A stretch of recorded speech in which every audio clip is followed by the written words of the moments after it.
చొక్కా మడత, కుర్చీ మడత ఇది ఇప్పుడు 1 by 1 పోటీలు. నిన్ననే చంద్రబాబు గారు డైరెక్ట్గా వాడినటువంటి పదం ఉంది కదా, కుర్చీ మడత వేసి కొడతారు జనం అంటే కార్పొరేట్ స్టైల్ ఆఫ్ ఫంక్షనింగ్ గురించి మాట్లాడుకున్నాం ఇంతకుముందు.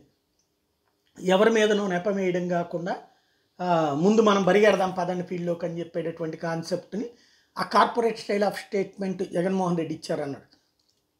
దానికి ఇక్కడ కుర్చీ మడతేసి అంటూ ఏదైతే గుంటూరు మిర్చి సినిమాలో డైలాగ్ని చంద్రబాబు వాడుతుంటే ఇప్పుడు దానికి రివర్స్ ఆన్సరు ఇక్కడ జగన్మోహన్ రెడ్డికి సంబంధించింది.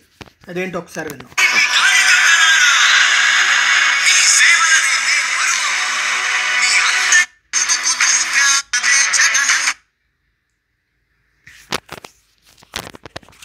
చొక్కా మడతేసి బాబుకున్న కుర్చీలను కూడా మడిచి చీపుళ్లతో ఊడ్చి వారి పార్టీని శాసనసభలో 102 నుంచి 23కు తగ్గించారు కదా అని అడుగుతా ఉన్నాను.